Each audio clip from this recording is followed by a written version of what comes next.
कथा सुरू करण्याच्या अगोदर एक सूचना, ही कथा फक्त एक मनोरंजनासाठी बनवलेली कथा आहे, त्यामुळे या कथेचा कोणत्याही कथेशी घटनेशी किंवा कशाशी संपर्क येणार नाही. कथेचं नाव आहे डेंजरस इश्क भाग 4. कोणीच मला साध्या नजरेने बघत नाही. जर कोणी बघत असेलच तर ते एकतर दयेच्या नजरेने बघतात किंवा मग हवस भरलेल्या नजरेने. आता तुम्हीच सांगा, तुम्हाला मला कोणत्या नजरेने बघायला आवडेल? मी तर आधीच एक जिवंत प्रेत आहे. आता तुम्ही सांगा की तुम्हाला एका प्रेतावर बलात्कार करायला आवडेल का? मला नाही वाटत की तुम्हाला यात काही अडचण असेल, कारण तुमच्यासारख्या लोकांसाठी समोरची व्यक्ती जिवंत आहे की नाही याने काय फरक पडतो? या ना माझ्याजवळ. शेवटी एका बलात्कार करण्यासाठी तर फक्त स्वतःची हवस महत्त्वाची असते ना, त्याला दुसरं काही दिसतच नाही. ती हे बोलतच होती की अचानक एक जोरात थप्पड तिच्या गालावर बसली. आरवी रागाने थरथर कापत होता आणि त्याचा हात हवेतच होता. जुनूनने आपल्या गालावर हात ठेवला आणि आपल्या ओल्या डोळ्यांनी आरवीकडे बघत राहिली. पुढच्या क्षणी ती आरवीच्या भाऊंमध्ये बेशुद्ध होऊन कोसळली. ब्लॅक मून व्हिलामध्ये जसा आरवीने जुनूनला थप्पड मारली तशीच ती त्याच्या मिठीत विरघळली. जुनून बेशुद्ध झाली होती. तिच्या बेशुद्ध पडल्यानंतर आरवीने तिला घट्ट आपल्या भाऊंमध्ये पकडले आणि बेडवर झोपवले. जुनूनच्या बोलण्याचा त्याला राग नक्कीच आला होता, कारण ती त्याला रेपिस्ट म्हणत होती, पण तिचे शब्द त्याच्या काळजाला आरपार चिरून गेले होते. त्याने आजवर कधीही कोणत्या मुलीवर बलात्कार पीडितेची अवस्था पाहिली नव्हती. त्याचे आयुष्य आतापर्यंत फक्त आणि फक्त मज्जा मस्तीतच गेले होते, पण आज जुनूनचे ते भाजलेले शरीर पाहून तो आतून हादरला होता. काही क्षण उलटले आणि जुनून बेशुद्धीतच घाबरू लागली. तिला पॅनिक अटॅक आला बहुतेक होता. ती थरथरतच म्हणाली, प्लीज मला सोडा, प्लीज माझ्यासोबत हे घाणेरडं कृत्य करू नका. मला इथून जाऊ द्या. मी तुमच्या पुढे हात जोडते. नको नको, प्लीज मला जाळू नका. मला आगीची खूप भीती वाटते. मला मरायचं नाहीये, प्लीज सोडा. आरवीच्या कानात जुनूनचे ते शब्द घुमत होते आणि त्याचे डोके बधीर झाले होते. तिला असं तडफडताना पाहून त्याला स्वतःचाच राग येत होता. त्याने आजवर कधीही कोणत्याही मुलीसोबत जबरदस्ती केली नव्हती, पण आज त्याच्या डोक्याला काय झाले होते की तो जुनूनसोबत असं वागण्याचा विचार करत होता. त्याची तीक्ष्ण नजर जुनूनवर खिळली होती. आरवीची नजर जुनूनच्या मानेवर स्थिरावली, जिथे जळल्याच्या खुणा होत्या. मानेच्या वरच्या भागावर जास्त खुणा नव्हत्या, पण जिथून खांदे सुरू होत होते तिथे जुनून पूर्णपणे जळलेली होती. आरवी काही वेळ तिला तसाच बघत राहिला आणि मग त्याने तिच्या जवळ येऊन तिच्या खांद्यावर हात ठेवला आणि तिचे फाटलेले कपडे तिच्या शरीरापासून वेगळे करू लागला. पुन्हा एकदा त्याचे हात थरथरू लागले आणि त्याचा चेहरा घामाने डबडबला, पण त्याने आपली नजर तिच्यावरून हटवली नाही. काही वेळातच तिचे फाटलेले कपडे बाजूला झाले. जुनून अजूनही बेशुद्धीच तडफडत होती. जुनूनच्या शरीराचा प्रत्येक भाग आरवीच्या समोर होता आणि आरवी टक लावून तिच्याकडे बघत होता. तो त्या तडफणाऱ्या जुनूनला पाहत होता. कदाचित त्याला तिला आपल्या छातीशी कवटाळायची इच्छा होती, पण तो दगडासारखा स्वतःला रोखून धरत होता. आजपर्यंत त्याने अनेक मुलींना आपल्या बेडवर पाहिले होते, पण आज जे त्याने पाहिले त्याने त्याला पूर्णपणे बदलून टाकले होते. जवळपास 1 तास आरवी तिला तसाच पाहत राहिला. मग तिच्याकडे बघतच म्हणाला, आरोप तर लागलाच आहे, आता तो खरा करून दाखवूया. इतकं बोलून तो जुनूनच्या अगदी शेजारी झोपला. तिच्या शेजारी झोपल्यानंतरही आरवी बराच वेळ तिच्यापासून दूर राहून तिचा चेहरा निहाळत होता. जुनूनचा तो थरथरणारा चेहरा, तिचा तो कापरा आवाज आणि ते अश्रू पुन्हा एकदा त्याच्या डोळ्यासमोर येऊ लागले. त्या क्षणांची आठवण करत त्याने आपले डोळे मिटले आणि काही वेळातच त्याने जुनूनच्या पाठीवर हात ठेवून तिला स्वतःकडे ओढून घेतले. जुनून त्याच्या छातीला लागली होती. ती बेशुद्ध असल्याने तिला कसलीच खबर नव्हती की तिच्यासोबत काय घडत आहे. तिला आपल्या छातीशी घट्ट धरल्यामुळे आरवीने तिला नीट खाली झोपवले आणि स्वतः तिच्यावर ओनवा झाला. पुन्हा एकदा तो आपल्या तीक्ष्ण नजरेने तिच्याकडे पाहू लागला. यावेळेस त्याची नजर जुनूनच्या ओठांवर होती, जे अजूनही थरथरत होते. पण अचानक ते शांत झाले, कारण आरवीने खाली झुकून जुनूनच्या ओठांवर आपले ओठ ठेवले. जुनून एकदम जोरात शॉक बसल्यासारखी थरथरली आणि मग शांत झाली. आरवीने तिला आपल्या बाहूंमध्ये जकडून ठेवले होते. सकाळची वेळ. Black moon villa. जुनूनचे डोळे उघडले आणि डोळे उघडताच ती सुन्न झाली. तिला आपल्या परिस्थितीची जाणीव झाली होती. तिचे हात तिच्या शरीरावरच होते आणि जेव्हा तिला आपले कपडे स्वतःपासून वेगळे असल्याचे जाणवले, तेव्हा ती तातडीने दचकून बेडवर उठून बसली. ती तिथे बसल्या जागीच थरथर कापू लागली. तिने आपल्या अंगावर असलेली चादर, ब्लँकेट अगदी मानेपर्यंत ओढून घेतले. तिच्या शेजारी आता सध्या तरी कोणीही नव्हते, पण तिचे कपडे खाली जमिनीवर पडलेले होते आणि त्या कपड्यांसोबतच कोण्या पुरुषाचे कपडेही होते.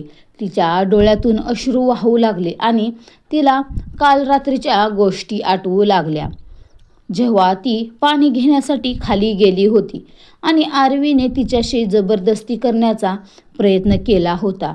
त्या सर्व गोष्टी आठवत असताना ती रडतच म्हणाली, माहीत नाही का, पण जेव्हा जेव्हा मी तुमच्याबद्दल ऐकायचे ना आरवी, तेव्हा मला वाटायचं की कदाचित तुमच्यातही हृदय असेल, पण नाही, तुम्ही तर त्या जनावरांपेक्षाही खालच्या थराचे निघालात. त्यांनी तर माझ्यावर अत्याचार करून मला सोडून दिलं होतं, पण तुम्ही तर माझ्यासोबत झालेली ती भयंकर घटना पाहूनही मला सोडलं नाही. तुम्ही खरंच त्यांच्यापेक्षाही जास्त घाणेरडे निघालात. बोलताना तिचे अश्रू गालावरून ओघळत होते. तेवढ्यात वॉशरूमचा दरवाजा उघडला आणि आरवी बाहेर आला. यावेळी तो फक्त त्याच्या बॉक्सरमध्ये होता. त्याला बघून जुनूनच्या चेहऱ्यावर तिरस्कार दिसू लागला. आरवी तिच्याकडे बघत म्हणाला, गुड मॉर्निंग जानू. त्याच्या तोंडून स्वतःसाठी तो शब्द ऐकून जुनून काही वेळ सुन्न होऊन त्याच्याकडे बघत राहिली आणि मग पटकन झुकून तिने तिचे कपडे उचलले. तिला आरवी समोर येण्याची अजिबात हिंमत नव्हती, म्हणून ब्लँकेटच्या आतच तिने स्वतःला कव्हर करून कपडे परिधान केले. पूर्णपणे तयार झाल्यावर ती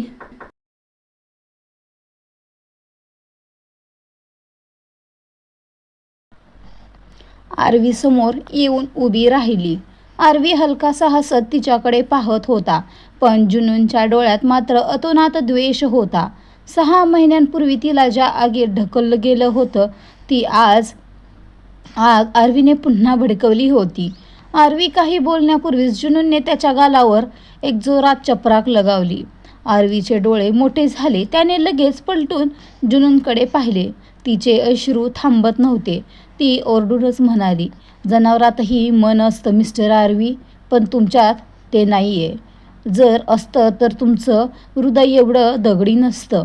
मी तुमच्यासमोर गयावया करत होते, भीक मागत होते की माझ्याजवळ येऊ नका. मी कोणाच्या स्पर्शाच्या लायकीचीही उरले नाही आहे, पण तुम्ही तुमच्या वासनेसाठी मला शिकार बनवलं. काय मिळालं तुम्हाला माझ्या या छिन्नविछिन्न शरीराला पुन्हा एकदा जखम देऊन?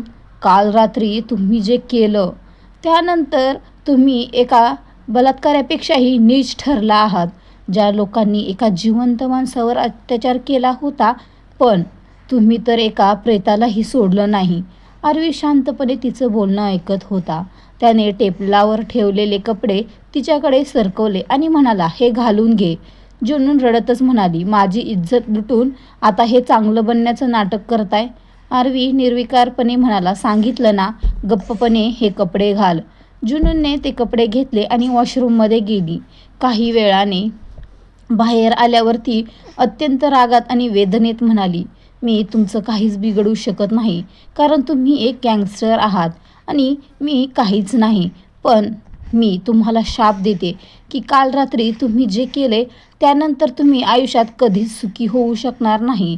तुम्ही थेंब थेंब मराल. काल तुम्ही माझ्याकडून ते हिरावलं जे माझ्याकडे नव्हतंच, पण आता तुम्ही पूर्ण आयुष्य त्या गोष्टीसाठी तडपाल जी तुम्हाला सर्वात प्रिय असेल. मी जाते इथून.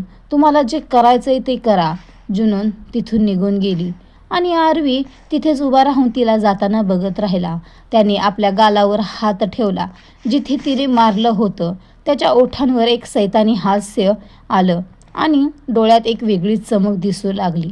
दुसरीकडे मानवी निवासमध्ये मानवीजी रागातच किचनमध्ये काम करत होत्या. त्या अजयजींकडे बघून ओरडल्या. मोठ्या मुश्किलीने एक कामाची मुलगी मिळाली होती जिच्यासाठी पैसेही मोजावे लागत नव्हते आणि कामही पूर्ण व्हायचं, पण तुमच्या वागण्यामुळे तीही माझ्या हातातून गेली. अजयजी आश्चर्याने म्हणाले, काय बोलतेस? कोणत्या कामवालीबद्दल बोलतेस? आपण कधी कामाला माणूस ठेवलं होतं?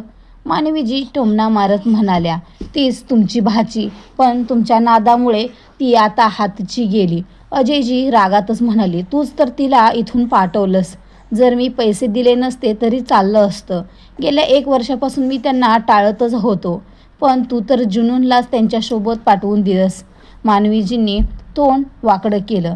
मी त्या अपशकुन पोरीला पाठवून दिलं, पण आता मला पश्चाताप होतोय आणि भीतीही वाटते की ती परत येऊ नये. जेव्हा तो आरवी तिला बघेल ना, तेव्हा तो तिला धक्के मारून घराबाहेर काढेल किंवा इथेच फेकून निघून जाईल. जर पुन्हा एकदा त्यांनी आपल्याला धमकावलं तर तुम्ही कान उघडून माझं ऐकून घ्या. जर त्यांनी कृष्णाकडे एक नजरही उचलून पाहिलं तर मी त्या सर्वांचा जीव घेईन. मला कोणाची भीती वाटत नाही.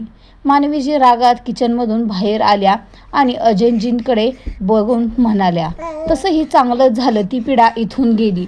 आपण सुटलो एकदाचे तिच्यातून. मी तर म्हणते तुम्ही पटकन कृष्णाचं लग्न लावून द्या, म्हणजे त्या लोकांची नजर कृष्णावर पडणारच नाही. त्या करंटीचं काय? ती तर आधीच कितीतर लोकांसोबत मज्जा मारून आली असेल. जर तिची लक्षणं तशी नसती तर 6 महिन्यांपूर्वी तिच्यासोबत ते सर्व घडलं नसतं.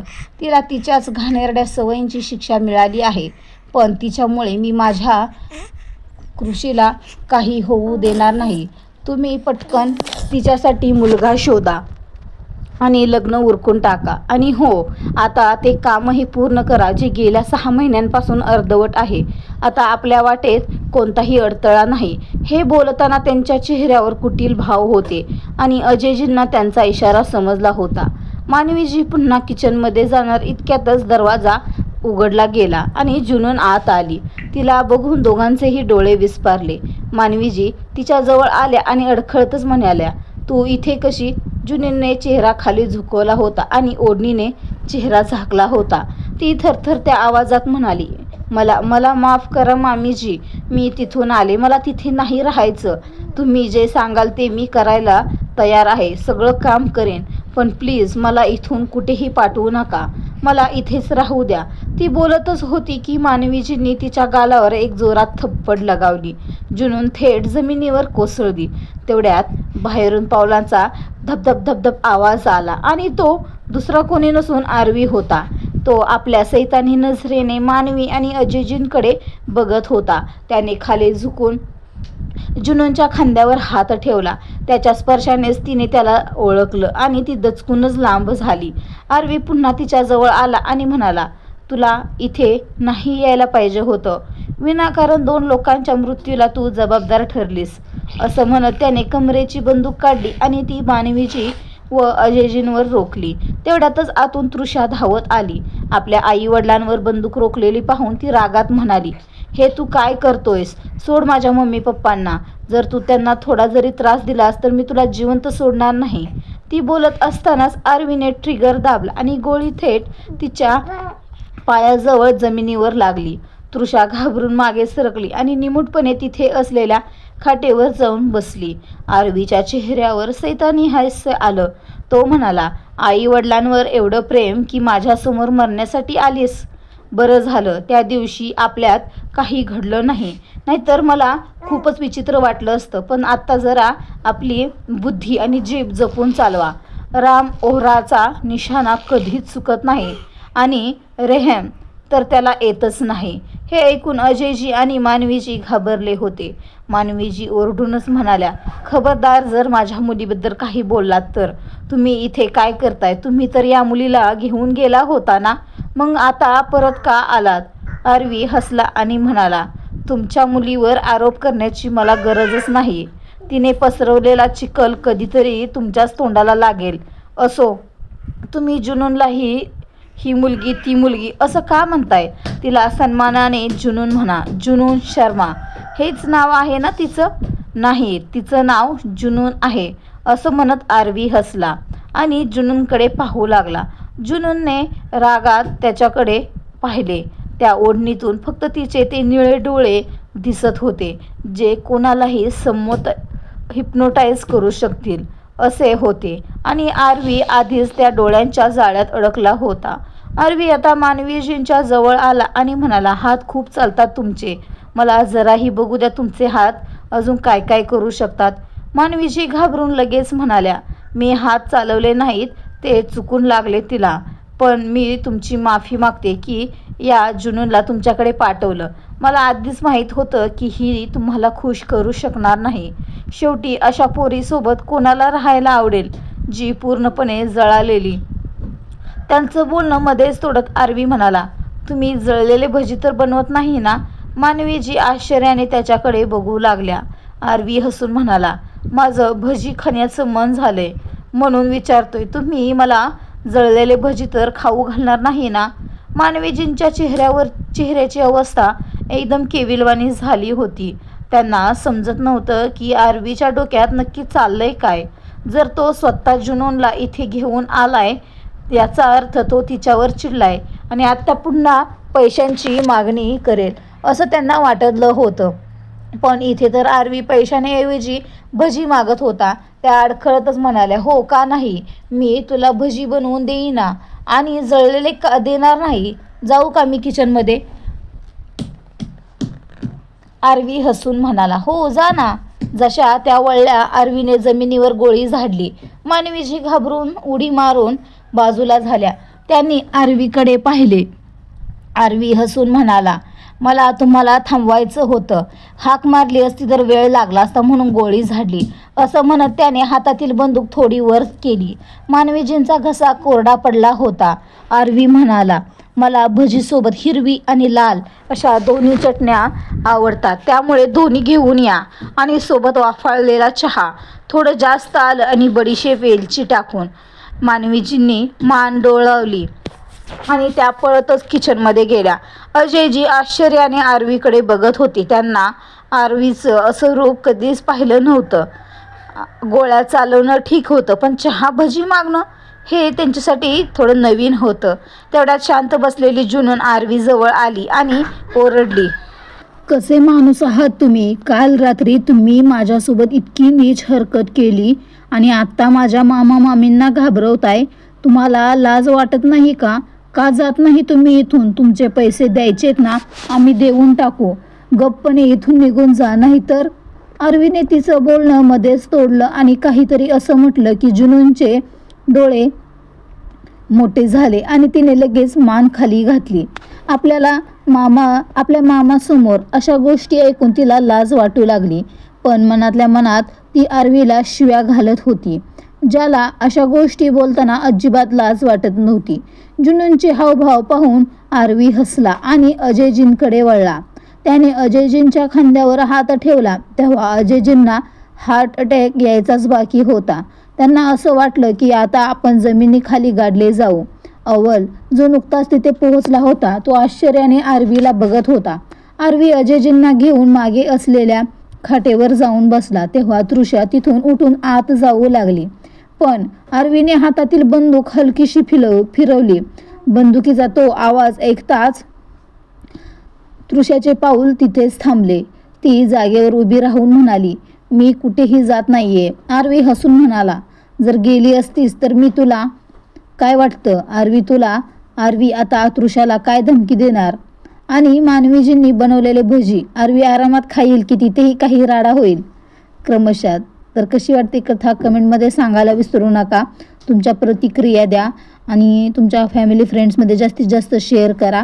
आणि इथून पुढे डेली भाग टाकण्याचा मी प्रयत्न करेन. धन्यवाद.